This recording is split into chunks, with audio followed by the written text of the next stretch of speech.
യേശു നല്ലവൻ, അവൻ വല്ലവൻ, അവൻ ദയയോ എന്നുമുള്ളത്. യേശു നല്ലവൻ, അവൻ വല്ലവൻ, അവൻ ദയയോ എന്നുമുള്ളത്.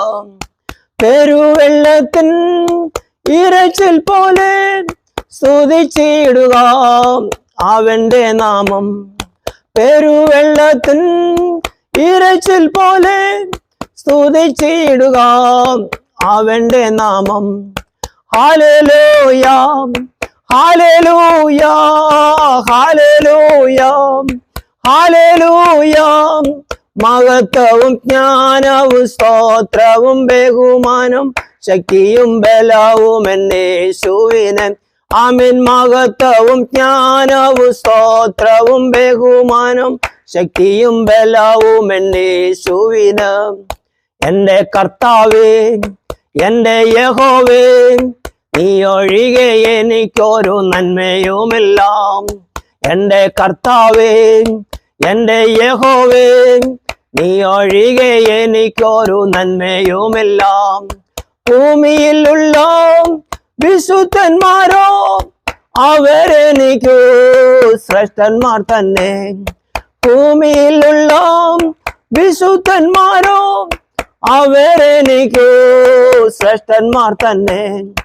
Hallelujah hallelujah hallelujah hallelujah. മഹത്വവും ജ്ഞാനവും സ്തോത്രവും ബഹുമാനവും ശക്തിയും ബലവും യേശുവിന്. ആമേൻ. മഹത്വവും ജ്ഞാനവും സ്തോത്രവും ബഹുമാനം ശക്തിയും ബലവും യേശുവിന്. ദൈവനാമത്തിന് മഹത്വം ഉണ്ടായിരിക്കട്ടെ. ഇതുപോലെയൊരു സമയം ദൈവം ഒരുക്കി തന്നതിനായി ദൈവത്തെ സ്തുതിക്കുന്നു. ദൈവത്തിന് സ്തോത്രം. ഈ പ്രോഗ്രാം റെക്കോർഡ് ചെയ്യാനായിട്ട് സെന്യെ അയച്ചതിനായിട്ട് കർത്താവിനെ സ്തുതിക്കുന്നു. ഇങ്ങനെ ഒരു ദാസനെ ദൈവം അത്ഭുതമായി നിർത്തിയിരിക്കാനായി കർത്താവിനെ സ്തുതിക്കുന്നു. ഗൾഫില് എഞ്ചിനീയറായിട്ട് ജോലി ചെയ്യുമ്പോൾ അവിടെ വലിയ അപകടമുണ്ടായി. ലിഫ്റ്റിന്റെ മുകളിൽ നിന്ന് താഴെ പോയി മരിച്ചു എന്ന വാർത്ത നാട്ടിൽ അറിഞ്ഞ് എല്ലാവരും മരിച്ചു എന്ന് വിധി എഴുതിയപ്പോൾ അമ്മ പറഞ്ഞത് നാട്ടിൽ മിറ്റത്ത് പന്തലിട്ടു ശവമടക്കാണെന്ന് പറഞ്ഞ്. എന്നാൽ ചികിത്സ കൊടുത്ത് ജീവൻ നൽകി ഇത്രത്തോളം ദൈവം നടത്തി ഇന്ന് ഈ ദൈവാലയത്തിൽ കടന്നു വന്നു. ഈ പ്രോഗ്രാം റെക്കോർഡ് ചെയ്യാൻ അയച്ചത് ദൈവത്തിൻ്റെ വലിയ അത്ഭുതമെന്ന് ഞാൻ വിശ്വസിക്കുന്നു. എന്നെയും ദൈവം ഇത്രത്തോളം നടത്തിയതിനായി ദൈവത്തെ സ്തുതിക്കുന്നു, സ്തോത്രം ചെയ്യുന്നു. ആദ്യം ദൈവത്തിൻ്റെ ഒരു വചനത്തിൽ നിന്ന് ഒരു വാക്യം വായിക്കുവാനായിട്ട് ആഗ്രഹിക്കുകയാണ്. യെരമ്യാ പ്രവാചകന്റെ പുസ്തകം 1-ാം അധ്യായത്തില്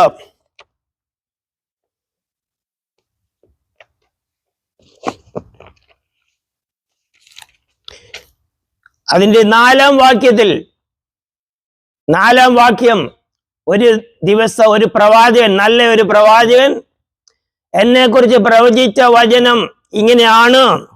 യെരമ്യാവിനോട് ദൈവം അരുളി ചെയ്ത വചനം: യഹോവയുടെ അരുളപ്പാട് എനിക്കുണ്ടായതെന്നാൽ നിന്നെ ഉദരത്തിൽ ഉരുവാക്കിയതിനു മുമ്പേ ഞാൻ നിന്നെ അറിഞ്ഞു. നീ ഗർഭപാത്രത്തിൽ നിന്ന് പുറത്തു വരുന്നതിന് മുമ്പേ ഞാൻ നിന്നെ വിശുദ്ധീകരിച്ചു.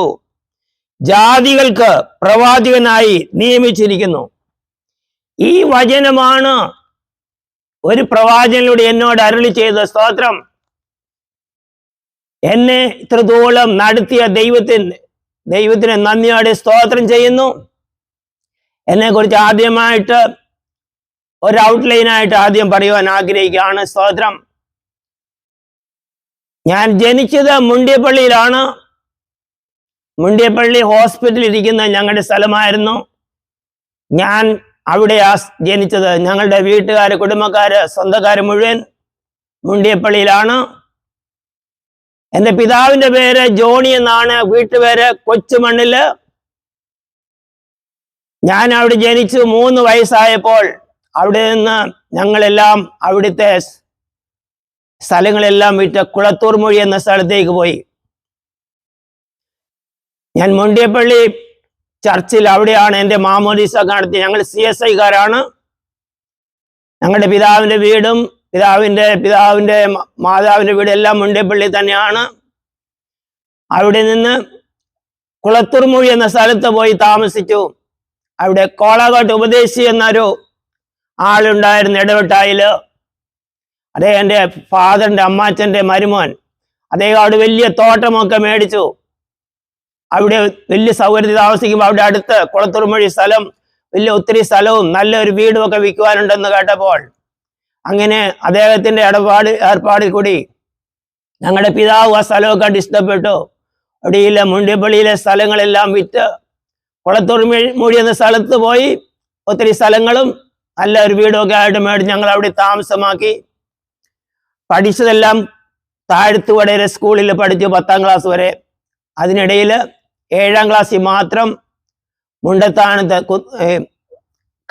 മുണ്ടത്താനം തുമ്പോളി സ്കൂളിൽ പോയി 7ാം ക്ലാസ്സിൽ പഠിച്ചു. പിന്നെ തിരിച്ച് വടകര തന്നെ വന്ന് 10ാം ക്ലാസ് വരെ വടകര പഠിച്ചിട്ട് 10 കഴിഞ്ഞപ്പോൾ തിരുവല്ലയിലെ നാഷണൽ എഞ്ചിനീയറിംഗ് ഇൻസ്റ്റിറ്റ്യൂട്ടിൽ പോയി ഇലക്ട്രിക്കൽ എഞ്ചിനീയറിംഗ് 2 വർഷം പഠിച്ചു. അതിൻ്റെ എക്സാമൊക്കെ എഴുതി. അത് കഴിഞ്ഞ് KC ബോർഡിൽ അപ്രൻറ്റീസായിട്ട് ഏകദേശം 1 മാസത്തോളം ജോലി ചെയ്തിട്ട് അതിനുശേഷം ബോംബെയിലേക്ക് കടന്നുപോയി. ബോംബെയിൽ ചെന്ന് പല കമ്പനികളിൽ 7 വർഷം ജോലി ചെയ്തു. അതിനുശേഷം 85-ൽ ബോംബെയിൽ നിന്നും കുവൈറ്റിൽ പോയി. കുവൈറ്റിൽ 5 വർഷം ജോലി ചെയ്തു. ആ സമയത്ത് കുവൈറ്റ് യുദ്ധം വന്നു. അന്നേരം അത് കഴിഞ്ഞ് 1 മാസം കഴിഞ്ഞപ്പോൾ നാട്ടിലേക്ക് തിരിച്ചു പോയി. നാട്ടിൽ നിന്ന് 1 വർഷം കഴിഞ്ഞപ്പോൾ 91-ൽ അമേരിക്കയിലേക്ക് വന്നു. ഞങ്ങളുടെ അമ്മ ഇവിടെ ഉണ്ടായിരുന്നു. അങ്ങനെ പെങ്ങളും അമ്മയും അവർ ഫയൽ ചെയ്ത് അമേരിക്കയിൽ വന്നു. 12 വർഷം പവലിൽ ജോലി ചെയ്തു. അതിനുശേഷം ജോലിയെല്ലാം വിട്ട് ഇവിടെ ബീസിലി എന്ന സ്ഥലത്ത് പള്ളി പണിയാൻ സ്ഥലം മേടിച്ചു. സ്ഥലമെല്ലാം നേരത്തെ മേടിച്ചിട്ട് പള്ളി പണിയാൻ പ്രാർത്ഥിച്ചുകൊണ്ടിരുന്നപ്പോഴാണ് ദൈവത്തോട് ഇങ്ങനെ പ്രാർത്ഥിച്ചു. കർത്താവെല്ലാം ക്രമീകരിച്ചു. ജോലി വിട്ട് ഇവിടെ വന്ന് പള്ളി പണിതു. 5-6 വർഷം കൊണ്ട് പണി പൂർത്തിയാക്കി. 2011-ൽ പള്ളി ഡെഡിക്കേറ്റ് ചെയ്തു. 4500 സ്ക്വയർ ഫീറ്റുള്ള പള്ളിയാണ്. 300 സീറ്റുകളുണ്ട്. അങ്ങനെ ഇവിടെ ദൈവത്തെ ആരാധിച്ചു വരുന്നു ഞങ്ങൾ. ഞാനാണ് ഇവിടുത്തെ പാസ്റ്റർ. ദൈവമാണ് എന്നെ പാസ്റ്ററാക്കിയത്. ദൈവത്തിൻ്റെ ആലോചന എല്ലാം നടന്നു. ദൈവം ഇന്നും അത്ഭുതമായി നടത്തുന്നു. ഈ പള്ളി ചുറ്റുപാടിലെല്ലാം കർത്താവ് അനേക ഏക്കറുകൾ ഞങ്ങൾക്ക് തന്നിട്ടുണ്ട്. ഞങ്ങൾക്ക് വീടുകൾ തന്നിട്ടുണ്ട്. ഞങ്ങൾ സഹോദരങ്ങൾ 9 പേരാണ്. 8 പേര് ഇവിടെയുണ്ട് ഹൂസ്റ്റണിൽ തന്നെ. ഇത് ഹൂസ്റ്റണിൽ ഷുഗർലാൻഡിൽ ഞങ്ങൾ താമസിക്കുന്നു. ഷുഗർലാൻഡിൽ നിന്ന് 27 മൈൽ ദൂരമാണ് ബീസിലി എന്ന സ്ഥലം. ഇവിടെയാണ് ഞങ്ങൾ സ്ഥലം മേടിച്ച് പള്ളി പണിതത്. വീട്ടിൽ നിന്ന് എനിക്ക് 1/2 മണിക്കൂർ കൊണ്ട് ഇവിടെ വരാം. സഹോദരങ്ങൾ ഞങ്ങൾ 9 പേർ. ഒരാൾ ചിക്കാഗോയിലും ബാക്കി 8 പേരും ഇവിടെ തന്നെ ഹൂസ്റ്റണി ഷുഗർലാൻഡിൽ തന്നെയുണ്ട്. എല്ലാവരും കർത്താവിൻ്റെ കൃപയാൽ ദൈവത്താൽ അനുഗ്രഹിക്കപ്പെട്ട് അത്ഭുതമായി നടത്തുന്നു. ഇനിയും ഇതിനു ശേഷം എൻ്റെ ആരംഭത്തിലുള്ള കാര്യങ്ങൾ വിശദീകരിച്ച് ഞാൻ ഈ സാക്ഷ്യത്തിൽ കൂടി പറയാം. പത്രം ഇനിയും എൻ്റെ ജീവിതകാലത്തിലെ ആരംഭം മുതൽ ദൈവം നടത്തിയ വഴികളെക്കുറിച്ച് വിശദീകരിച്ച് പറയുവാനായിട്ട് ആഗ്രഹിക്കുന്നു. ഞാൻ ആദ്യം പറഞ്ഞതുപോലെ മുണ്ടിയപ്പള്ളിയിൽ നിന്ന് ഞങ്ങൾ കുളത്തൂർ മൊഴി വന്ന് താമസിച്ചു. ഞാൻ 6ാം ക്ലാസ്സിൽ പഠിക്കുമ്പോൾ ഞങ്ങളുടെ പിതാവ് ഞങ്ങളിൽ നിന്ന് മാറ്റപ്പെട്ടു. പിതാവ് മരിക്കുന്ന സമയത്ത് ഞങ്ങൾക്ക് വളരെ കടങ്ങളൊക്കെ ഉണ്ടായിരുന്നു. പിതാവ് ജീവിച്ചിടത്തോളം സമയം ഒത്തിരി സമ്പത്തുകളും എല്ലാം ഉണ്ടായിരുന്നു. ഒത്തിരി പശുക്കളുണ്ടായിരുന്നു, എരുമകളുണ്ടായിരുന്നു, 2 പശുക്കൂടുകൾ നിറച്ച് പശുക്കളെല്ലാം ഉണ്ടായിരുന്നു. പിതാവ് മരിക്കാറായ സമയത്ത്, ആ സമയങ്ങളിൽ ഞങ്ങളുടെ നന്മകളെല്ലാം നഷ്ടപ്പെട്ടു. പശുക്കളുടെ എല്ലാം കുട്ടികൾ ചത്തുപോകുന്ന അവസ്ഥയിൽ വന്നു. ഏത് പശുവിനെ വീട്ടിൽ കൊണ്ടുവന്നാലും ഒരു തുള്ളി പാല് പോലും കറക്കാൻ വയ്യാത്ത അവസ്ഥയുണ്ടായി. എത്ര കറക്കുന്ന പശുവിനെ വീട്ടിൽ കൊണ്ടുവന്നാലും പശുവിൻ്റെ പാല് കിട്ടത്തില്ല.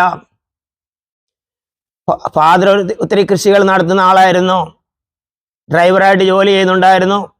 ഒത്തിരി രൂപ അങ്ങനെ കിട്ടുമായിരുന്നു. കൃഷികളെല്ലാം ആ സൗദിയിൽ വന്ന സമയങ്ങളിൽ പറമ്പ് നിറച്ച നെല്ല് വിതച്ചിട്ട് ഒരു നെല്ല് പോലും കൊലയ്ക്കാത്ത അവസ്ഥയിലേക്കായി. എല്ലാം പ്രതികൂലമായിട്ട് വന്നു. പശുക്കളെ കറക്കാൻ പറ്റത്തില്ല, പാല് കിട്ടത്തില്ല. ആ അവസ്ഥയിൽ ഈ ദോഷങ്ങൾ മാറാനായിട്ട് പിതാവ് അറിയാവുന്ന CSI കാരനായിരുന്നു. ഞങ്ങളെല്ലാം CSI ആണ്ടിൽ ഒരു പ്രാവശ്യമേ പള്ളിയിൽ പോകത്തുള്ളായിരുന്നു. ദുഃഖ വെള്ളിയാഴ്ച ഈ എവിടെയായിരുന്നാലും അന്ന് വീട്ടിൽ വന്നിരിക്കും, പള്ളിയിൽ പോകും. ഇടയ്ക്ക് വണ്ടിയെ പോകാൻ ദൂരെ പോകുന്ന 2 ആഴ്ച കൂടുമ്പോൾ വീട്ടിൽ വരത്തുള്ളൂ. ബസ്സിൽ ചങ്ങനാശ്ശേരി, ഏലപ്പാറ, മുണ്ടിയരുമ ആ റൂട്ടിലൊക്കെയാണ് വണ്ടി ഓടിച്ചുകൊണ്ടിരുന്നത്. അങ്ങനെ വീട്ടിൽ ഈ സമയത്ത് എല്ലാം നഷ്ടമായ സമയത്തിൽ ആരാണ്ട് കൂട്ടുകാരങ്ക പറഞ്ഞു ഈ ദോഷം മാറ്റാനായിട്ട് മന്ത്രവാദിയെ വിളിച്ചുകൊണ്ട് വരിക, മന്ത്രവാദം ചെയ്ത് ദോഷം മാറ്റുക. അത്രേ അറിയത്തുള്ളൂ. അന്ന കാലത്ത് പിതാവിന്റെ അറിവിൽ അതാ അറിയാവുന്ന. ആകെപ്പാടെ ദോഷങ്ങൾ മാറ്റുവാൻ മന്ത്രവാദിയെ വിളിച്ചുകൊണ്ട് വരിക. ഏതാണ്ട് ദോഷം വന്നു, ആരാണ്ട് മന്ത്രവാദം ചെയ്തെല്ലാം നശിപ്പിച്ചു കളയുവാനായിട്ട്, അത് മാറ്റുവാൻ മന്ത്രവാദിയെ വിളിച്ചുകൊണ്ട് വന്നു. ഞാൻ അതിനുവേണ്ടി പോയി പൂക്കളെല്ലാം പറിച്ചുകൊണ്ട് വന്ന് വീട്ടില് മന്ത്രവാദി വന്ന് അതിൻ്റെ കാര്യങ്ങളൊക്കെ ചെയ്യുന്നു. അതെല്ലാം അന്ന് മന്ത്രവാദി വീട്ടിൽ ഇരിക്കുന്ന സമയത്താണ് എൻ്റെ പിതാവിന് സുഖമില്ലാതെ വന്നിട്ട് ഹോസ്പിറ്റലിൽ കൊണ്ടുവന്നു. 3-ാമത്തെ ദിവസം പിതാവ് മരിച്ചു പോന്നു. പിന്നീട് മരിച്ചു കഴിഞ്ഞു. ഞങ്ങൾ 9 പേരാണ്, മക്കൾ 9 പേര്. മൂത്ത പെങ്ങൾ മാത്രം ഇൻഡോറിലെ നേഴ്സിംഗ് 3-ാമത്തെ വർഷം പഠിച്ചുകൊണ്ടിരിക്കുന്ന സമയത്ത്. അന്ന് മുതൽ ദൈവം ഞങ്ങളെ കരുതുവാനായിട്ട് തുടങ്ങി. അനേകരെ വീട്ടിൽ വന്ന് പ്രാർത്ഥിക്കുന്നു. ബ്രദറുകാരൊക്കെ വന്ന് എല്ലാ ആഴ്ചയിലും വീട്ടിൽ കൂട്ടായ്മകളെ നടത്തി. ആനിക്കാട്ടിൽ നിന്നൊക്കെ ഒത്തിരി പേര് വന്ന് ഇത്രയും ദൂരം 1.5 മണിക്കൂർ നടന്ന് വീട്ടിൽ വന്ന് എല്ലാ ആഴ്ചയിലും പ്രാർത്ഥന നടത്തി. CSL അച്ഛന്മാരെല്ലാം വളരെ സ്നേഹത്തോടെ കരുതിക്കൊണ്ട് നടന്നു. ഈ പ്രാർത്ഥനകളൊക്കെ ഉണ്ടെങ്കിലും കൂട്ടായ്മകളൊക്കെ ഉണ്ടെങ്കിലും ഈ ദോഷം വിട്ടുമാറിയില്ല. പശുക്കളൊന്നും കറക്കാൻ പറ്റാത്ത അവസ്ഥ, നന്മകൾ വരാത്ത അവസ്ഥ. ഒടുവില് ഞങ്ങളുടെ പിതാവിൻ്റെ തന്നെ അമ്മയുടെ അനിയത്തിയുടെ മകള് മറിയക്കുട്ടി എന്ന് പറയുന്ന ആള് പെന്തക്കോസ്തിലായിരുന്നു. പുള്ളിക്കാരത്തി കല്യാണമൊന്നും കഴിക്കാതെ ദൈവവേലയിലായിരുന്നു. ഒരു ദിവസം ആ സഹോദരി വീട്ടിൽ വന്ന് പ്രാർത്ഥിച്ചു. ഒരു ദിവസം വൈകിട്ട് അവിടെ ഒന്ന് താമസിച്ച് അന്യഭാഷയൊക്കെ പറഞ്ഞ് പ്രവചനങ്ങളെല്ലാം പറഞ്ഞ് പ്രാർത്ഥിച്ച് ഞങ്ങളുടെ പശുവിനെ വെള്ളം കുടിക്കാൻ കൊടുത്തു, വെള്ളം തളിച്ചു. അടുത്ത ദിവസം രാവിലെ പശുവിനെ കറന്ന് പാല് കാച്ചി കുടിച്ചിട്ടാണ് ആ സഹോദരി വീട്ടിൽ നിന്ന് പോയത്. അങ്ങനെ ആ വലിയ ദോഷമുണ്ടായിരുന്നതിനെ മാറ്റി. എന്നിട്ട് ഞാൻ പറഞ്ഞു വരുന്നത്, എല്ലാവരും വന്ന് പ്രാർത്ഥിച്ചു വളരെ കാര്യമായിട്ട്. പക്ഷെങ്കിൽ അഭിഷേകമുള്ള ദൈവദാസി വന്ന് പ്രാർത്ഥിച്ചപ്പോൾ ദോഷം വിട്ടുമാറി, പ്രതികൂലമായെല്ലാം അനുകൂലമായി. അങ്ങനെ ഞങ്ങൾക്ക് വളരെ കടങ്ങളൊക്കെ ഉണ്ടായിരുന്നത് ദൈവം സ്വർഗത്തിൽ നിന്ന് തന്നെ അത്ഭുതമായിട്ട് എല്ലാം വീട്ടുവാൻ സഹായിച്ചു. ഞങ്ങളെല്ലാം കുഞ്ഞുങ്ങളെല്ലാം വളർന്നു വന്നു. ക്രമേണ കാര്യങ്ങളൊക്കെ ദിനംതോറും ദൈവം അത്ഭുതവും അതിശയവുമായിട്ട് നടത്തി. കർത്താവിൻ്റെ കരം ഞങ്ങളോട് കൂടെയിരുന്നു. ഞാൻ 7ാം ക്ലാസ്സിൽ പഠിക്കുമ്പോൾ, അത് തുമ്പോളിലെ സ്കൂളിലാണ് പഠിച്ചത്. അവിടെ സ്കൂളിൽ ഞാൻ അവിടെ പോയപ്പോൾ ഞാൻ പതിവായിട്ട് സ്കൂളിൽ പോകാതെ കുറച്ച് നാൾ 2-3 മിച്ചം സ്കൂളിൽ പോകാതെ വീട്ടിൽ തന്നെ ഇരുന്നു.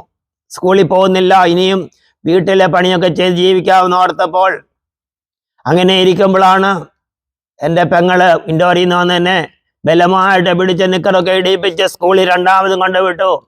അങ്ങനെ 7ാം ക്ലാസ്സിൽ ആദ്യത്തെ വർഷം അവിടെ തോറ്റു. സ്കൂളിൽ അറ്റൻഡൻസ് കിട്ടാതെ 2 വർഷം തുമ്പോളി തന്നെ പഠിച്ചു. പിന്നെ 7ാം ക്ലാസ് തൊട്ട് മുന്നോട്ടുള്ള ഓരോ വർഷവും ഓൾ പാസ് ആയിരുന്നു ഞങ്ങളുടെ സ്കൂളിൽ. എല്ലാ ലാസ്റ്റ് സിലബസാണ്, പഴയ സിലബസ് അനുസരിച്ച്.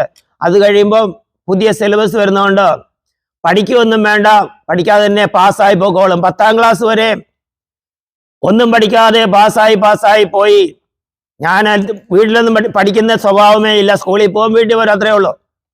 എന്നാൽ 10ാം ക്ലാസ്സിൽ വന്നപ്പോൾ പഠിക്കണം, ജയിക്കണം ഒരു മനസ്സിൽ അങ്ങനെ ആഗ്രഹം വന്ന് ട്യൂഷനൊക്കെ പോയി.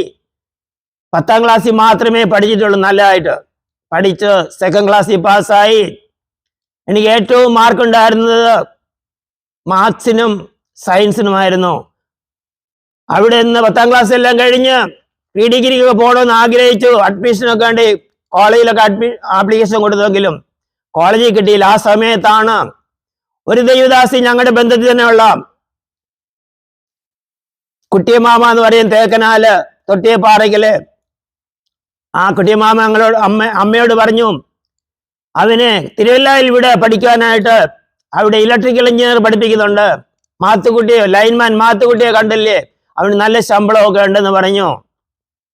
അങ്ങനെ തിരുവല്ലയിൽ പോയി അവിടെ അഡ്മിഷൻ എടുത്തു ഇലക്ട്രിക്കൽ എഞ്ചിനീയറിംഗ് പഠിക്കുവാൻ. കർത്താവ്, ഇതാ എൻ്റെ ജീവിതത്തില് ദൈവം നടത്തിയ ഒരു വഴിത്തിരിവാണ്. അതാണ് എൻ്റെ ജീവിതത്തില് ഇത്രത്തോളം എന്നെ ജയശാലിയായിട്ട് ദൈവം നടത്തുവാൻ ഒരു വഴിത്തിരിവാണ്. ഇലക്ട്രിക്കൽ എഞ്ചിനീയറിംഗ് പോയി പഠിച്ചത് 2 വർഷം അവിടെ പഠിച്ചു. അതിനുശേഷം കേരള ഗവൺമെന്റിന്റെ എക്സാം എഴുതി സർട്ടിഫിക്കറ്റ് എല്ലാം കിട്ടി. പിന്നെ ബോംബെയിലേക്ക് കടന്നുപോയി. അവിടെ ചെന്ന സമയം ആദ്യം ഹിന്ദുസ്ഥാൻ ലിവറിൽ വയർമാനായിട്ട് ജോലിക്ക് കയറി. ബോംബെയിൽ അന്ന് എൻ്റെ മൂത്ത പെങ്ങൾ അവിടെ ഉണ്ടായിരുന്നു. ഇൻഡോറിൽ നിന്ന് അവിടുന്ന് വന്ന് അമേരിക്കക്ക് വരുവാനുള്ള സൗകര്യത്തിനായിട്ട് ബോംബെയിൽ വന്ന് അവിടെ താമസമായി ജോലി ചെയ്തുകൊണ്ടിരിക്കുമ്പോഴാണ് ഞാൻ ബോംബെയിൽ വരുന്നത്. ബോംബെയിൽ ഞങ്ങളുടെ അയൽലോകത്തെ രാധാകൃഷ്ണൻ വിജയൻ എന്ന് പറയുന്ന ആള്, അവരെല്ലാം അന്ന് ബോംബെയിൽ ഉണ്ടായിരുന്നു. ഞാൻ അവരുടെ കൂടെയും താമസിച്ചിട്ടുണ്ട് 1-2 ദിവസം എങ്ങാണ്ട്. അവരെ പറഞ്ഞാ പോയത്. എങ്കിലും പെങ്ങളുടെ കൂടെയാണ് മുഴുവൻ സമയം അവിടെ താമസിച്ചത്. അങ്ങനെ ഹിന്ദുസ്ഥാൻ ലിവറില് കോൺട്രാക്ടറുടെ കൂടെ ജോലി കയറി വയർമാനായിട്ട്. അവിടെ ഞങ്ങൾ PC സക്കറിയ ബൈക്കിള അച്ഛാന്ന് ഒരു അച്ഛൻ അവിടെ ഫോർമാൻ ആയിരുന്നു ഹിന്ദുസ്ഥാൻ ലിവറില്. അങ്ങനെ അവിടെ ഒരു കോൺട്രാക്ടറുടെ ജോലിക്ക് കയറി. അവിടെ വെച്ച് ഞാൻ ഇലക്ട്രിക്കലിന്റെ കൺസ്ട്രക്ഷൻ പണികളെല്ലാം പഠിച്ചു. ഒരു 1.5 വർഷത്തോളം ആ സോമ എഞ്ചിനീയറിംഗ് എന്ന് പറയുന്ന കമ്പനിയുടെ കൂട്ടത്തിൽ പണി പഠിച്ചു. ഭാഷ ഹിന്ദിയൊക്കെയും പഠിച്ചു.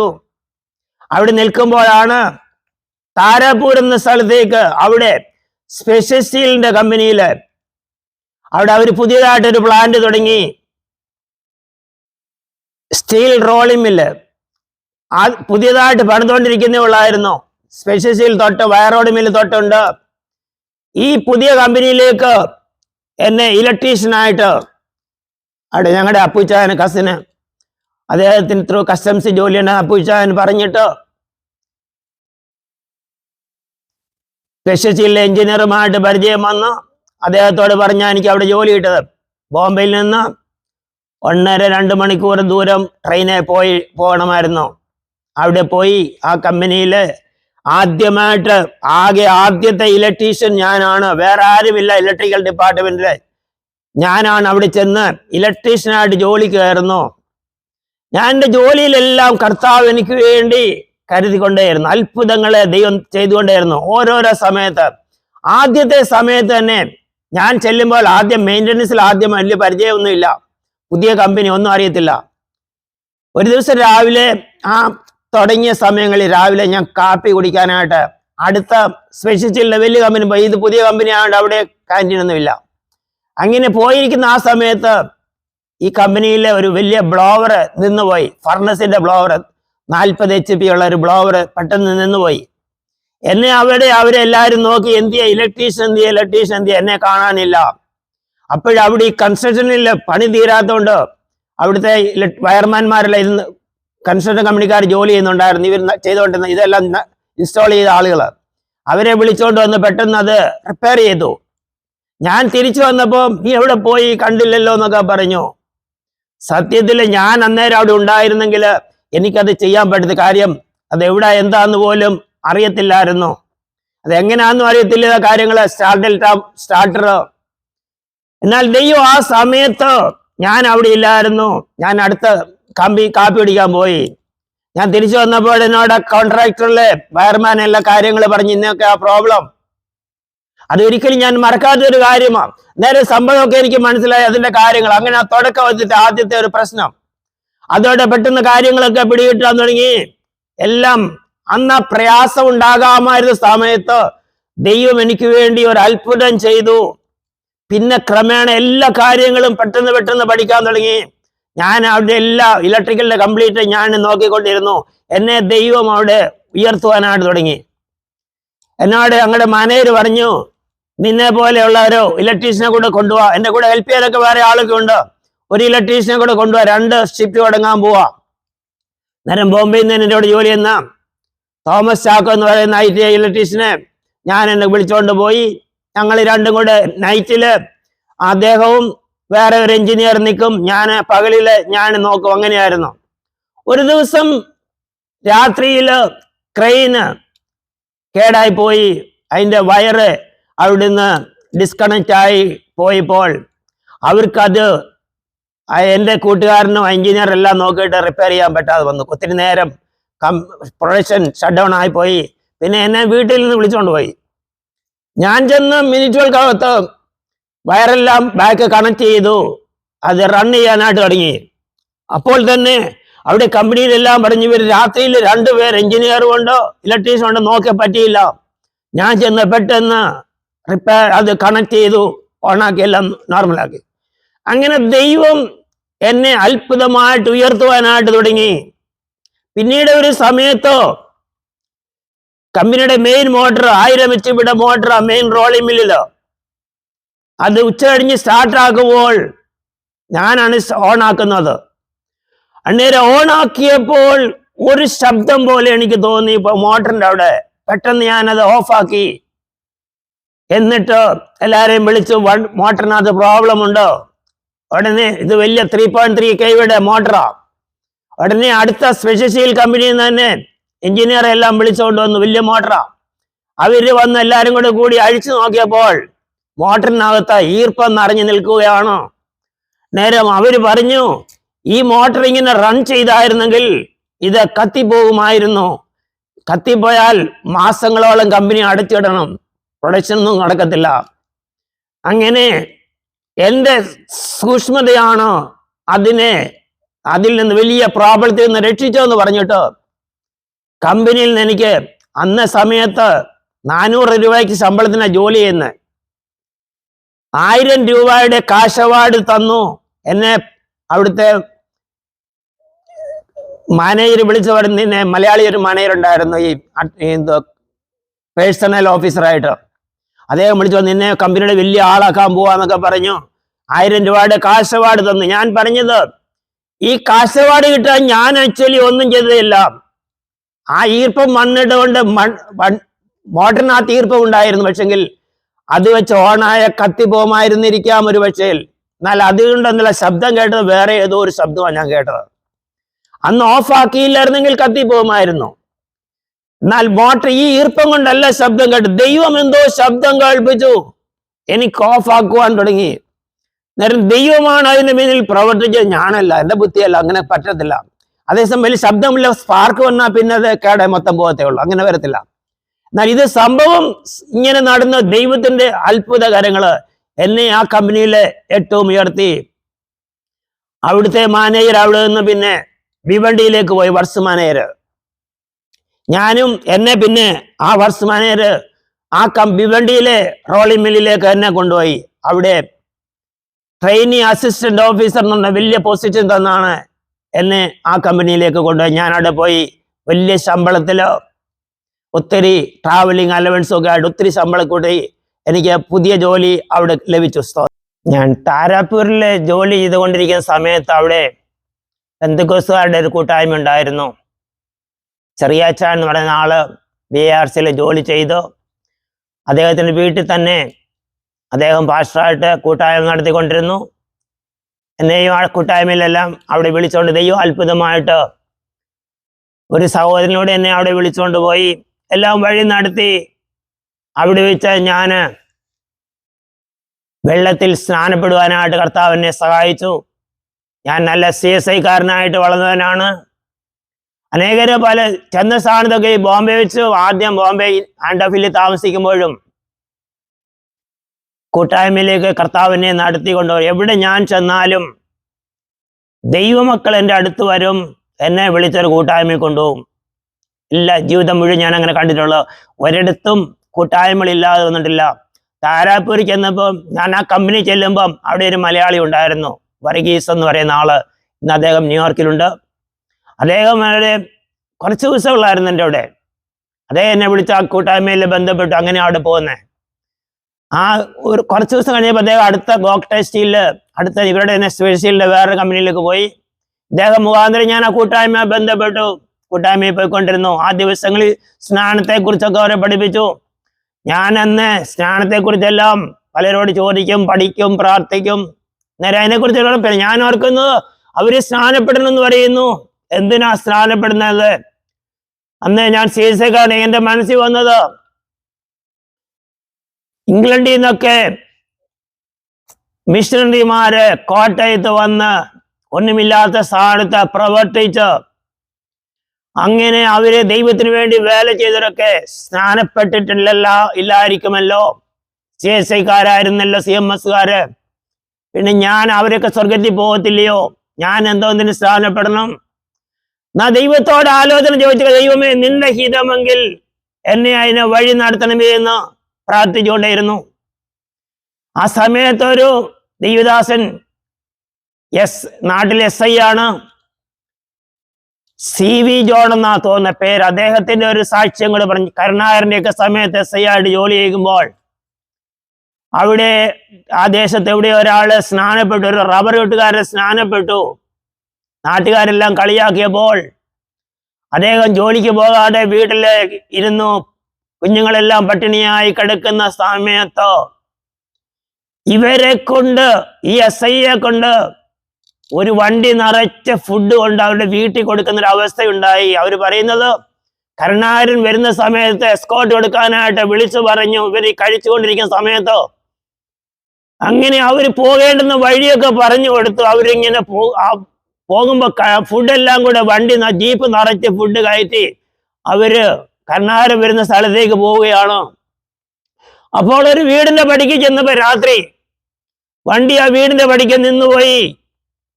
വലിയ തീ കത്തുന്ന പോലെ തോന്നി. അവര് വണ്ടി നിർത്തി അടുത്ത വീട്ടിൽ നിന്ന് വെള്ളം എടുത്ത് ഒഴിച്ച് നോക്കാവുന്ന അടുത്ത വീട്ടിൽ ചെന്ന് തന്നപ്പോൾ വിളിച്ചപ്പോൾ കാണുന്ന കുഞ്ഞുങ്ങളെല്ലാം ഇങ്ങനെ ചത്ത പോലെ കിടക്കുന്നു. എന്തോ കുഴപ്പമുണ്ട്. അവര് വിവരം തിരക്കിയപ്പോൾ ഇങ്ങനെയൊക്കെ പറഞ്ഞു. അവര് ആഹാരം കഴിച്ചിട്ട് വളരെ നാളുകളായി. അപ്പോൾ ഈ വണ്ടിയിൽ നിറച്ച് ആഹാരമുണ്ടായിരുന്നതിന് അവര് വീട്ടിൽ കൊണ്ട് കൊടുത്തു. അദ്ദേഹം പറഞ്ഞത്, ഞങ്ങൾ ആ വഴി പോകേണ്ടാത്ത ഞങ്ങളെ ദൈവം അതുവഴി കൊണ്ടുവന്ന് ആ ഭവനത്തിൽ അവർക്ക് വേണ്ടി ആഹാരം കൊടുത്ത അത്ഭുതം. അതെല്ലാം അവർക്ക് കൊടുത്തു കഴിഞ്ഞപ്പോൾ അവർ വണ്ടിയൊന്ന് ഓണാക്കിയപ്പോൾ വണ്ടിക്ക് ഒരു കുഴപ്പവുമില്ല, ഓണായിപ്പോയി. നേരം ആ സാക്ഷ്യം കേട്ടപ്പോൾ ഞാനും ഒരു തീരുമാനമെടുത്തു. ഞാനും കർത്താവിനെ സ്നാനപ്പെട്ടോ കർത്താവിന് വേണ്ടി ജീവിക്കും. അതെന്റെ തീരുമാനമായിരുന്നു. ദൈവം സ്നാനപ്പെട്ട ഒരു കുടുംബത്തിന് വേണ്ടി ഇത്രയും അത്ഭുതം ചെയ്തെങ്കിൽ, അവരെ ആരൊക്കെ നിന്ദിച്ചെങ്കിലും ഞാനും അതിന് പിന്നോട്ടില്ല, സ്നാനപ്പെടും. അങ്ങനെ സ്നാനപ്പെടാൻ തീർച്ചപ്പെടുത്തി. ബോംബെയിൽ നിന്ന് അവിടെ BRC ജോലി ചെയ്യുന്ന ഫിലിപ്പ്, അങ്ങനെയാണ് തോന്നുന്നത് പാസ്റ്റർ പേര്, അദ്ദേഹമാണ് അദ്ദേഹത്തിന്റെ ഈ പള്ളിയിലെ ലീഡറായിരുന്നു. വന്ന് താരാപൂരില് ഞങ്ങളൊരു ഒത്തിരി പേര് ഒന്നിച്ച് സ്നാനപ്പെടുത്തി. ആ കൂട്ടത്തിൽ ഞാനും സ്നാനപ്പെട്ടു. അതെന്റെ ആത്മീയ ജീവിതത്തില് വലിയ ഒരു വഴിത്തിരിവായിരുന്നു. എല്ലാ കാര്യങ്ങളിലും കർത്താവിന്റെ കരം എന്നോട് കൂടെ ഇരുന്നു. ദൈവം അങ്ങനെ അത്ഭുതമായിട്ട് നടത്തി. അവിടെ അങ്ങനെ ആരാധനയിലും പങ്കെടുത്ത് സ്നാനപ്പെട്ട് അവരോട് ആരാധിച്ചു പോകുന്ന സമയത്താണ് ഞാൻ എപ്പോഴും പറഞ്ഞല്ലോ, ദൈവം എന്നോട് കൂടെ ഇരുന്നു നടത്തിക്കൊണ്ടേയിരുന്നു. അവിടെ നിന്നാണ് ഭിവണ്ടിയിലേക്ക് പോകുന്നത്. ഭിവണ്ടിയിലെ കമ്പനിക്ക് 6 മാസത്തോളം ജോലി ചെയ്തു.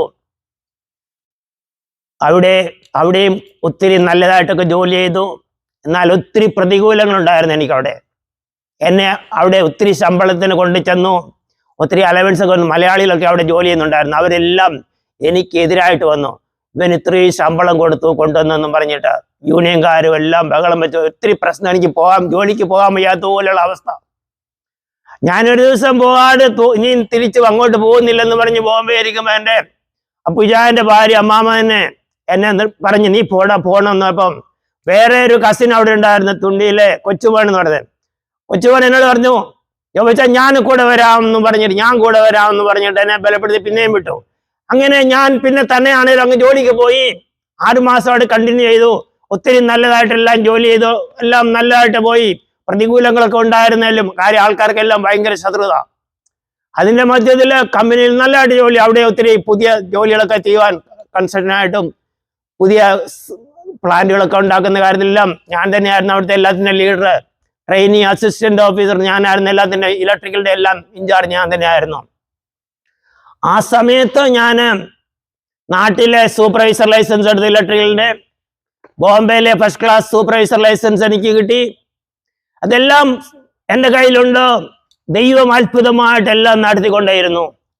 ആ സമയത്താണ് ആൻഡോഫീലിലെ Krishna steel wire rod mill, automatic wire rod mill 1950 തുടങ്ങിയ സീമെൻസിന്റെ കമ്പനിയിൽ നിന്ന് മുഴുവനും ഓട്ടോമാറ്റിക് വയറോഡ് മില്ല് അവിടെ ഓപ്പണിംഗ് വന്നു. ജൂനിയർ ഇലക്ട്രിക്കൽ എഞ്ചിനീയറുടെ ഓപ്പണിംഗ് ആണ്. ഇതുപോലെ സ്റ്റീൽ മില്ലിലെ എക്സ്പീരിയൻസ് ഒക്കെ കാണിച്ചു. ഞാൻ അവിടെ ആപ്ലിക്കേഷൻ കൊടുത്തു. അവർ ഇന്റർവ്യൂവിനൊക്കെ വിളിച്ചു. ഒത്തിരി എഞ്ചിനീയർമാരൊക്കെ വന്ന് അവിടെ ഇന്റർവ്യൂ കൊടുത്തു. അവിടെ ഒരു പാർസി ആയിരുന്നു അവിടുത്തെ ജനറൽ മാനേജർ.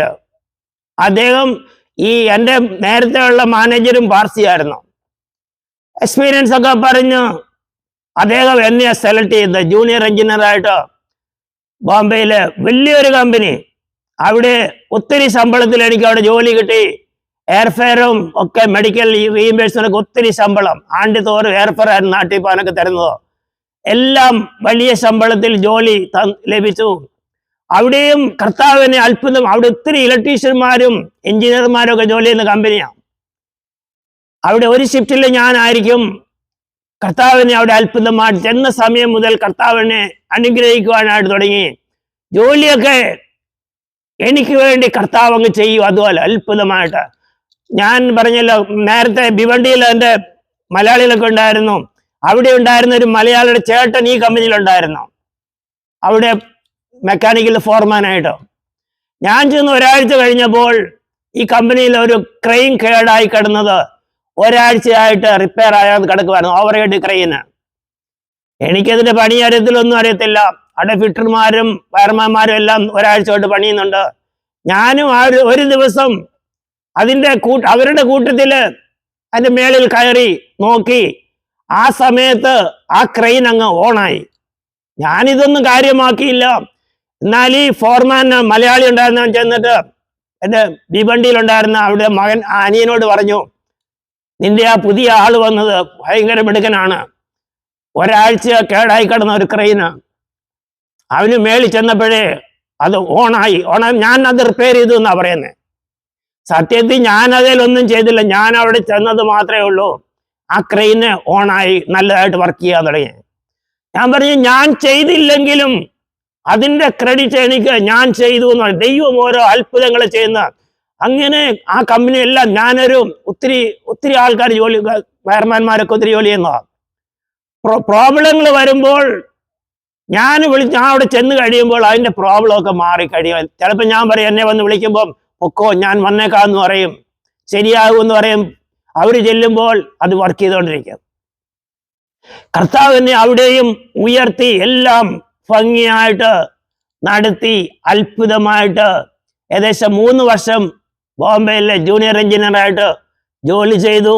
ദൈവം എന്നോട് കൂടെ ഇരുന്നു. അങ്ങനെ നിൽക്കുമ്പോഴാണ് കുവൈറ്റിലേക്ക് അവിടെ ഓപ്പണിങ് വന്നു. ഞാൻ ഇന്റർവ്യൂവിന് പോകുന്നു. കുവൈറ്റ് ഓയിൽ കമ്പനിയിൽ അവിടെ KNPC Kuwait national petroleum company പുതിയൊരു പ്ലാന്റ് പണിതപ്പോൾ അവിടെ ഇലക്ട്രീഷ്യന്മാരെ റിക്രൂട്ട് ചെയ്യുന്നുണ്ടായിരുന്നു. ഇന്റർവ്യൂവിന് പോയി. എനിക്ക് സെലക്ഷൻ കിട്ടി. 1985 ഞാൻ കുവൈറ്റിലേക്ക് പോകുന്നു. കുവൈറ്റിൽ ചെന്ന് അതും പുതിയതായ ഒരു പ്ലാന്റ്. ആദ്യത്തെ 2 വർഷത്തെ കോൺട്രാക്ട് അവിടെ.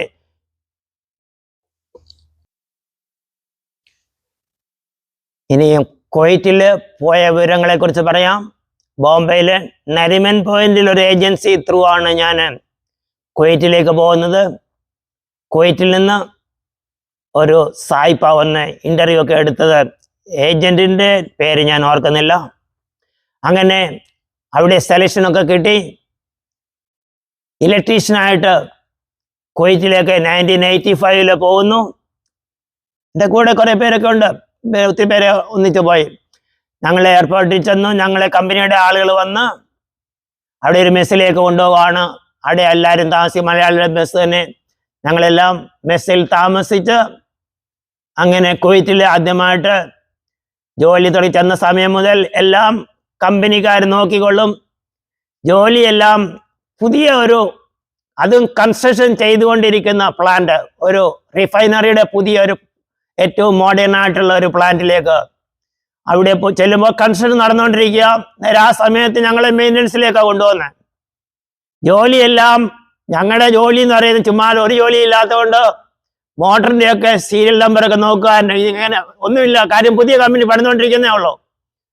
അതൊക്കെ നമ്പറൊക്കെ നോക്കുക. ഇതെല്ലാം പോയി അതിൻ്റെയൊക്കെ നമ്പർ എഴുതിക്കൊണ്ട് എൻ്റെ വലിയൊരു ഡയറി ഉണ്ട്. ഞാൻ പോയി ഒത്തിരി പേര് കൊണ്ട് ഞങ്ങൾ ഇലക്ട്രീഷ്യന്മാർ അങ്ങനെ ഇതൊക്കെ നമ്പറൊക്കെ നോക്കിയൊക്കെ ഇങ്ങനെ ജസ്റ്റ് ടൈം പാസ് പോലായിരുന്നു. പിന്നീട് 1 വർഷം കഴിഞ്ഞപ്പോഴാണ് നോർമലായിട്ട് റൺ ചെയ്യാൻ തുടങ്ങി. അന്നേരം ഓരോരോ സബ്സ്റ്റേഷനിൽ ഞങ്ങളെ ഓരോ പ്രത്യേക ഗ്രൂപ്പായിട്ടിടും. മെയിൻ്റനൻസ് എന്ന് ചുമ്മാ കേടുകളൊന്നും വരത്തില്ല. ഞങ്ങളൊക്കെ ചുമ്മാ പോയി വാച്ച് ചെയ്തോളൂ. പൊടിയൊക്കെ അടിച്ച് പോകുന്ന ഒരു സമയം. നേരെ ജോലി ഏറ്റവും സുഖം, എല്ലാം നല്ലത്. മെസ്സിൽ താമസിക്കുന്നു, ഒന്നും അറിയണ്ട. കഴിക്കാൻ ഫുഡ് എല്ലാം റെഡി, എല്ലാം ഏറ്റവും നല്ല സൗകര്യം. അതുപോലെ കുവൈറ്റിൽ ചെന്ന സമയം ഞാൻ പറഞ്ഞ പോലെ എവിടെ ഞാൻ ചെന്നാലും ഒരു ദൈവം ഇതിൽ എന്നെ തേടി വരും. അവരുടെ കൂട്ടായ്മയിൽ വിളിച്ചോണ്ട് പോയി ഞാൻ അവിടെ പോകും. കർത്താവ് എന്നെ കൂട്ടായ്മയിലൂടെ എല്ലാം നടത്തി. കുവൈറ്റിലെ എൻ്റെ ആത്മീയ ജീവിതത്തിലെ ഏറ്റവും അത്ഭുതമായ സമയമായിരുന്നു. ഞാൻ പറഞ്ഞ ജോലി എന്ന് പറയുന്നത് ഏറ്റവും സിമ്പിളായിരുന്നു. ഒരു പ്രശ്നവുമില്ല. ഉച്ച കഴിയുമ്പോഴത്തേന് ജോലി കഴിയും, വീട്ടിൽ വരും. പിന്നെ വൈകിട്ട് മുഴുവൻ ഫ്രീയാ. എല്ലാ ദിവസവും കൂട്ടായ്മകൾക്ക് പോകും. കൂട്ടായ്മയ്ക്ക് വന്ന് വീട്ടിൽ വന്ന് വിളിച്ചുകൊണ്ട് പോകാൻ ആളുകളുണ്ട്. ഞങ്ങളെ കൂട്ടായ്മയ്ക്ക് എന്തും കൊണ്ടുപോയിക്കൊണ്ടിരുന്ന മാവേലിക്കലുണ്ടായിരുന്ന ചെറിയാൻ എന്ന് പറയുന്ന, ഞങ്ങള് കുഞ്ഞുവാൻസാണെന്ന് പറയും, തോപ്പിൽ ചെറിയാൻ എന്ന് പറയുന്ന അദ്ദേഹമായിരുന്നു കൂട്ടായ്മയ്ക്കെല്ലാം വിളിച്ചുകൊണ്ട് പോകുന്നതും ഞങ്ങളെല്ലാം സഹായിച്ചതും. അദ്ദേഹം കൃപിയിലെ എഞ്ചിനീയർ ആയിരുന്നു. കൂട്ടായ്മയെല്ലാം പോയി ദൈവം അത്ഭുതമായിട്ട്. കൂട്ടായ്മ എന്ന് പറയുന്നത് പെന്തക്കോസുകാരുടെ എല്ലാം, പെന്തക്കോസ് വേറെ ഉണ്ടായിരുന്നു. മർത്തോമ, യാക്കോബ, CS എല്ലാവരും കൂടി ദൈവത്തെ യഥാർത്ഥമായി സ്നേഹിക്കുന്ന ദൈവമക്കളായിരുന്നു. എൻ്റെ ആത്മീയ ജീവിതത്തിന്റെ വളർച്ച അവിടെ കുവൈറ്റിൽ വെച്ചായിരുന്നു. ഒത്തിരി അനുഭവങ്ങൾ കൂടി കർത്താവിനെ കടത്തി വിട്ടു. എൻ്റെ കസിന്റെ മകള് പുഷ്പയൊക്കെ പെന്തക്കോസ് ഉണ്ടായിരുന്നു അവിടെ. അവരുടെ വീട്ടിൽ ഞാൻ പോകുമായിരുന്നു. ആ ദിവസങ്ങളിൽ ദൈവം എനിക്ക് വലിയ ദർശനങ്ങളും വെളിപ്പാടുകളും ഒക്കെ തരാൻ തുടങ്ങി. സ്തോത്രം. ബോംബെയിൽ വെച്ച് ഞാൻ എൻ്റെ പാപ്പനൊക്കെ ഇവിടെ അമേരിക്കയിൽ ആ സമയത്ത് ക്യാൻസറിൽ നിന്ന് സൗഖ്യമായ സമയത്താണ്. എന്നാലും ഞാൻ പെന്തക്കോസ്തിൽ പോയി സ്നാനപ്പെട്ട് കുറച്ചാൾ കൂട്ടായ്മയിലൊക്കെ പോയി. എന്നും നല്ലവൻ യേശു, എന്നും നല്ലവൻ, ഇന്നലെയും ഇന്നും എന്നും അന്യനല്ലവൻ, ആമേൻ. ഇന്നലെയും ഇന്നും എന്നും അന്യനല്ലവൻ. ഉലകവെയിൽ കൊണ്ടു ഞാൻ വാടി വീഴാതോടുവാൻ, ഉലകവെയിൽ കൊണ്ടു ഞാൻ വാടി വീഴാതോടുവാൻ, തണലെനിക്കു നൽകിയിടുവാൻ വലഭാഗത്തായുണ്ടു താൻ, തണലെനിക്കു നൽകിയിടുവാൻ വലഭാഗത്തായുണ്ടു താൻ. എന്നും നല്ലവൻ യേശു, എന്നും നല്ലവൻ. ഇന്നലെയും ഇന്നും എന്നും അന്യനല്ലവൻ. ആമേൻ. ഇന്നലെയും ഇന്നും എന്നും അന്യനല്ലവൻ. ബോംബെയിൽ വെച്ച് ഞാൻ താരാപൂരിൽ പെന്തക്കോസ്താരുടെ കൂട്ടായ്മയ്ക്ക് പോയിക്കൊണ്ടിരുന്നെങ്കിലും ബോംബെയിൽ തിരിച്ചു വന്നപ്പോൾ ആ സമയത്ത് ഉപ്പാപ്പനൊക്കെ ഇവിടെ ദിനകരനുമായിട്ടുള്ള ബന്ധത്തിൽ ദിനകരൻ പ്രാർത്ഥിച്ച് സൗഖ്യമാവുകയും അങ്ങനെ ഉപ്പാപ്പനൊക്കെ നാട്ടിൽ അവരുടെ ട്രെയിനിങ്ങിനൊക്കെ ജീസസ് കോൾ ട്രെയിനിങ്ങിനൊക്കെ മദ്രാസിൽ പോയി ബോംബെ കൂടെ വന്നു പോയത്. ആ സമയത്ത് ഉപ്പാപ്പനൊക്കെ പറഞ്ഞു, എടാ നമ്മളെപ്പോലുള്ളവര് നമ്മുടെ പള്ളികളിൽ ആവശ്യമുണ്ട്, അങ്ങനെ വിട്ടങ്ങ് പോകാൻ പാടില്ല. അങ്ങനെ പറയും. CSI കൂടെ തന്നെ അവിടെ CSI പള്ളി തന്നെ പിന്നെയും ഞാൻ പോയി. അവിടെ വെച്ച് എൻ്റെ ആത്മീയ ജീവിതം ഒത്തിരി മുന്നോട്ട് പോയിക്കൊണ്ട് ദൈവം എന്നോട് ഇടപെട്ടുകൊണ്ടിരുന്നു. പരയിലെ CSI പള്ളിയിലാണ് പോയിരുന്നത്, കൊയറിലുണ്ടായിരുന്നു. അന്ന് യൂത്ത് സൺഡേയിൽ വന്നപ്പോൾ ഞാൻ പള്ളിയിൽ പ്രസംഗിച്ചിട്ടുണ്ട്. അതിലൊക്കെയും എല്ലാവർക്കും വളരെ ഇഷ്ടമായി. ദൈവീയ ആത്മീയ കാര്യങ്ങളിൽ കർത്താവിനെ അത്ഭുതമായി അവിടെ വെച്ച് നടത്തി. കുവൈറ്റിൽ വച്ച് അവിടെയൊക്കെയും ഞാൻ CSI പള്ളിയിൽ പോകും, കൂട്ടായ്മകളെല്ലാം ഉണ്ട്. ദൈവകൃപയെ ദിനംതോറും വർദ്ധിച്ചു വന്നുകൊണ്ടേയിരുന്നു. ദൈവം സ്വപ്നങ്ങള് ദർശനങ്ങളൊക്കെ തരാൻ തുടങ്ങി. ഞാൻ പറഞ്ഞു ജീസസ് കോൾസുമായിട്ട് ഒത്തിരി ബന്ധമായിരുന്നു. ഞാൻ സ്ഥിരമായിട്ട് അവർക്ക് ഞങ്ങൾ ജോലി കിട്ടിയ സമയം മുതൽ ദശാംശം കൊടുത്ത് അങ്ങനെ ശീലിച്ചിട്ടുള്ളത്. ദശാംശം കൊടുക്കുന്നവരെ ദൈവം ഉയർത്തുമെന്ന് ഞാൻ ജീവിതത്തിൽ അനുഭവിച്ചറിഞ്ഞിട്ടുണ്ട്. ജീവിതത്തിൽ ആ സമയത്തെല്ലാം കിട്ടുന്നതിന് ദശാംശം ദൈവവേലയ്ക്ക് വേണ്ടി കൊടുക്കുമായിരുന്നു. അങ്ങനെ ദൈവം എന്നെ ഉയർത്തിക്കൊണ്ടുപോയത് കർത്താവിൻ്റെ വിശ്വസ്തയിലാണ്. ഞാൻ ജീസസ് കോൾസിന് പൈസ കൊടുക്കുമായിരുന്നു. എനിക്ക് ഒത്തിരി ഇഷ്ടമായിരുന്നു കാര്യം. ഉപ്പാപ്പനെ സൗഖ്യമായത് അദ്ദേഹത്തിന്റെ മിനിസ്ട്രിയിലൂടെ. അങ്ങ് ബോംബെയിലെ കൺവെൻഷൻ, ചെമ്പൂര് കൺവെൻഷൻ നടത്തി ജീസസ് കോൾസിന്റെ മീറ്റിംഗ് നടത്തിയപ്പോൾ ഞാൻ ഒത്തിരി അവരുടെ ട്രാക്റ്റുകൾ കൊടുക്കുമായിരുന്നു, അവിടെ കൊണ്ട് കൊടുത്തിട്ടുണ്ട് ആ മീറ്റിങ്ങിന് വേണ്ടി. ആ സമയത്ത് എനിക്ക് കുവൈറ്റിലേക്ക് ഇന്റർവ്യൂ സെലക്ഷൻ കിട്ടിയത്. അന്നേരം ഞങ്ങളുടെ കൂടെ താമസിച്ച ഒരു തമിഴിന് അദ്ദേഹം പറഞ്ഞു, നിനക്ക് ഈ സെലക്ഷൻ കിട്ടിയത് നീ ഇത്രയും വേലയൊക്കെ ചെയ്തത് കൊണ്ടാണെന്ന് അദ്ദേഹം പറഞ്ഞു. ഞാൻ ഈ ട്രാക്റ്റെല്ലാം കൊണ്ട് കൊടുത്തത് കൊണ്ടാണ്, ഈ മീറ്റിങ്ങിനുള്ള നോട്ടീസുകൾ കൊണ്ട് കൊടുത്തിട്ട് ദൈവം നിന്നെ അനുഗ്രഹിച്ചാന്ന് പറഞ്ഞു. ഞാൻ പറഞ്ഞു ജീസസ് കോൾസുമായിട്ടുള്ള ബന്ധത്തിൽ അങ്ങനെ ഈ ചെമ്പൂര മീറ്റിങ്ങിനൊക്കെ ഈ പോളിയോ പിടിച്ച പിള്ളേരൊക്കെ അന്നേരം സുഖമായി നടന്നു പോകുന്നത് ഞാൻ നടക്കുന്നതൊക്കെ കണ്ടു. ഒത്തിരി പിള്ളേരൊക്കെ സുഖമാകുന്ന വലിയ അത്ഭുതങ്ങളൊക്കെ കണ്ടു. അന്നേരം ദിനകരനോട് വലിയ സ്നേഹവും ഉണ്ടായി. ബോംബെയിൽ അവിടെ പോയിരിക്കുന്ന ഇങ്ങനെ കൂട്ടായ്മയിലൊക്കെ പോകുന്ന സമയത്തും വലിയ ആത്മീയ മുന്നോട്ട് പോകുന്ന സമയത്ത് ഇങ്ങനെ ഇരിക്കുമ്പോൾ മനസ്സിൽ കൂടെ ഇങ്ങനെ ആലോചന, ദൈവത്തിന്റെ ഇങ്ങനെ ആലോചന വന്നു. ദിനകരൻ പ്രാർത്ഥിക്കുമ്പോഴും അത്ഭുതങ്ങളെല്ലാം നടക്കണം. യേശു ക്രിസ്തു ചെയ്തപോലെ എല്ലാ അത്ഭുതങ്ങൾ നടക്കുന്നുണ്ടോ? നേരെ അദ്ദേഹം ഞാൻ ഓർത്തു, നമുക്ക് ദൈവവുമായിട്ട് നേരെ യേശു എല്ലാം ചെയ്തതെല്ലാം ദിനകരന് ചെയ്യുന്നു, നമുക്കിതെല്ലാം ചെയ്യാം. ഒരു തെറ്റ് പറ്റി പോയതാ. അങ്ങനെ ദിനകരൻ ചെയ്യുന്നു, യേശു ഇതെല്ലാം ചെയ്യുന്നുണ്ട്. നേരം ദൈവത്തോട് നേരെ പ്രാർത്ഥിച്ച് അത്ഭുതങ്ങളെല്ലാം ചെയ്യാം.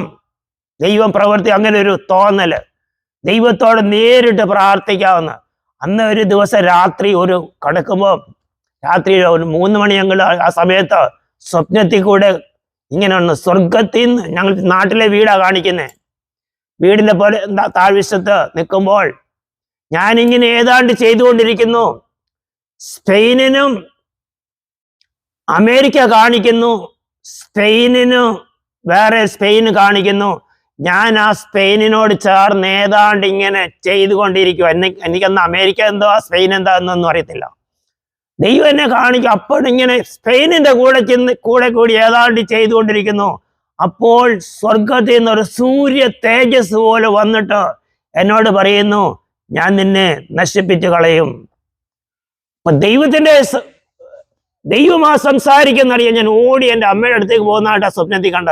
നേരെ കർത്താവ് എനിക്ക് വെളിപ്പെടുത്തി തന്ന ഒരു കാര്യമുണ്ട്. അതില് ഞാന് ദിനകരൻ ചെയ്യുന്ന പോലെ ദൈവത്തിൽ നിന്ന് ഏതാണ്ട് നേരിട്ട് ചെന്ന് പ്രാർത്ഥിക്കാൻ കിട്ടുന്നൊരാൾ, അങ്ങനെ ഒരു വിശ്വാസം മനസ്സിൽ എല്ലാം സാധിക്കും, ദൈവത്തോട് പ്രാർത്ഥിച്ചെല്ലാം സാധിക്കും. എന്നാൽ കർത്താവിനെ വെളിപ്പെടുത്തി കാണിച്ചത് അമേരിക്ക, സ്പെയിൻ, ഞാൻ സ്പെയിനിന്റെ കൂടെ കൂടി ഏതാണ്ടൊക്കെ ചെയ്യുന്നു.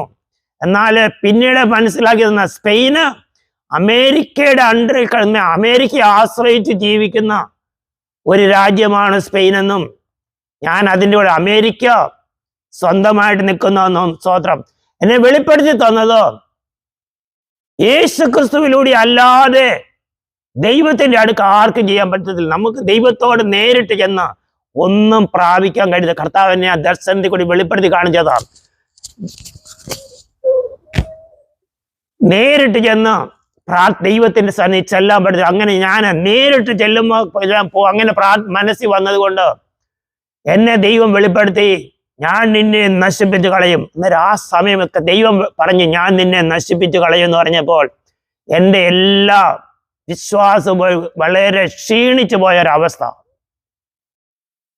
അങ്ങനെ 1 മാസത്തോളം വളരെ പ്രയാസം, മനസ്സിൽ ഇങ്ങനെ പേടി കിടക്കുന്നു. കൂട്ടായ്മയ്ക്കെല്ലാം പോകുമ്പോഴും ആ പഴയ അഭിഷേകമോ ഒരു പേടിയാ, അഭിഷേകം പോയി. അങ്ങനെ ദിനംതോറും പ്രാർത്ഥിച്ചു കൊണ്ടിരിക്കുമ്പോൾ ഒരു ദിവസം രാത്രിയിലോ 3 മണി ആയപ്പോൾ ദൈവം പിന്നെയും എനിക്ക് ദർശനം തരുന്നു.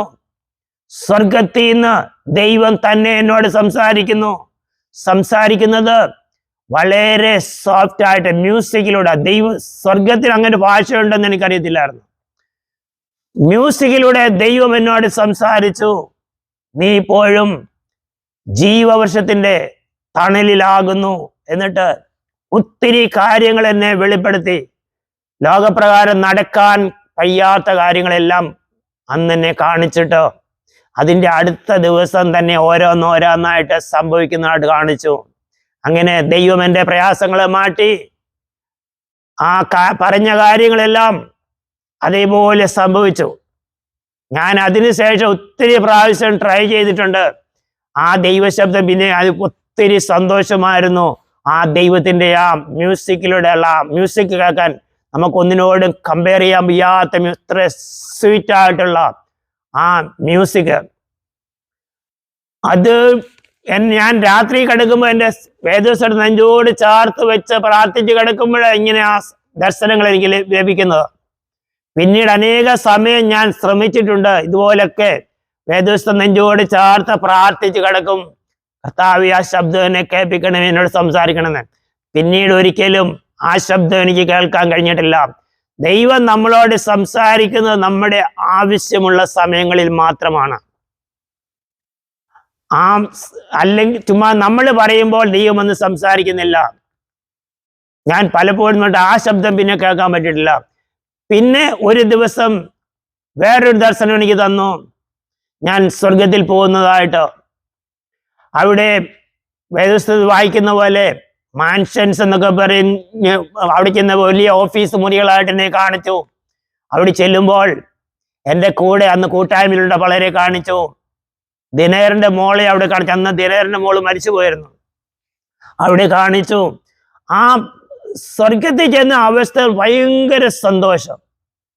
അത് കഴിഞ്ഞ് ഉണർന്ന് വന്നു കഴിഞ്ഞപ്പോൾ എനിക്ക് എങ്ങനെയും തിരിച്ചങ്ങ് പോയാൽ മതി, ഇവിടെ ലോകത്തിൽ നിൽക്കുക വേണ്ട. അമ്മയൊക്കെ അന്ന് നാട്ടിലുള്ള സമയമാണ്. എനിക്കെങ്ങനെയും തിരിച്ച് സ്വർഗത്തിൽ അങ്ങ് കർത്താവിൻ്റെ അടുത്ത് ചെന്ന അത്ര സന്തോഷമേറിയ ഒരു സ്ഥലമായിരുന്നു. ഉറക്കം അവിടെ നിന്ന് കഴിഞ്ഞപ്പോൾ തിരിച്ചു പോകണമെന്നുള്ള സന്തോഷം. എനിക്ക് ഇവിടെ ലോകത്തിൽ ഒന്നുമില്ല എന്ന് തോന്നുന്ന പോലെ, നമ്മൾ ഈ ലോകത്തിൽ എന്തെല്ലാം ഉണ്ടെന്ന് പറഞ്ഞാലും ഇതെല്ലാം ഇതിനേക്കാട്ടിൽ സന്തോഷമേറിയ സ്ഥലമാണ് സ്വർഗം എന്നുള്ളത് ദൈവം എന്നെ അന്ന് കാണിച്ചു തന്ന സ്തോത്രം.